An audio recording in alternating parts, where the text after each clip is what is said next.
বিবাহর প্রথম দিন রাতেই আমি মানসিকভাবে সিদ্ধান্ত নেই যে আমি এই মহিলার সাথে সংসার করব না, কিন্তু প্রথম দিন আমি তাকে ব্যাখ্যা করতে পারিনি। এই বিষয়টা হচ্ছে, ওনার একটা 1 বছরের শিশু আছে, আপনারা জানেন।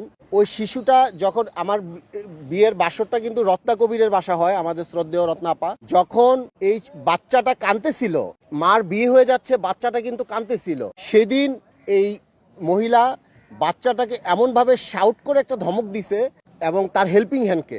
সেদিনই আমার মনের মধ্যে একটা দাগ কাটছে যে এটা কেমন কথা, মা বাসর ঘরে ঢুকে কিন্তু সন্তানের সাথে এটা কি আচরণ করলো। ওই রাত এটা ভাবতে ভাবতে আমার কেটে যায়। এরপরে সেকেন্ড দিন আপনাদেরকে আমি সব বলেছি তার ব্যাপারে। আস্তে আস্তে আমার কাছে যখন আসে, বিয়ের তৃতীয় দিন আমাদের ডিএ তায়েব ভাইয়ের মাধ্যমে আমি ওই ভদ্রমহিলাকে সাফ সাফ জানিয়ে দেই যে আপনার সাথে আমি সংসার করব না, আপনার সাথে আমার সংসার করা সম্ভব না।